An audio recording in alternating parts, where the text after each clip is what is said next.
বড় সন্ত্রাস মনে করতাম যখন আমি স্কুলে না আসা সত্ত্বেও আমার হাজিরা অন্য কেউ দিয়ে দিত। স্যার ও আমাকে মারছে, স্যার কিছু না বলার পরে তাকে মারার পরে পানিশমেন্ট হিসেবে কান ধরে দাঁড়িয়ে থাকা। স্কুল লাইফ মানে নিজের ইচ্ছার বিরুদ্ধে ঘন্টার পর ঘন্টা ক্লাসরুমে বসে থাকা। তখন প্রতিটা শুক্রবারকেই ঈদ মনে হতো, আর এখন হয়তো প্রতিটা দিনকেই শুক্রবার মনে হবে, কিন্তু আগের মতো সেই ফিলিংসটা হয়তো আর আসবে না।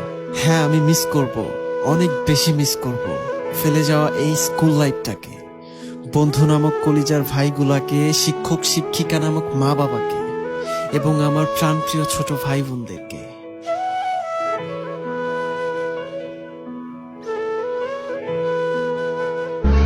স্কুলের সেই দিনগুলো ফিরে তো পাবো না, স্কুলের সেই দিনগুলো ফিরে তো পাবো না।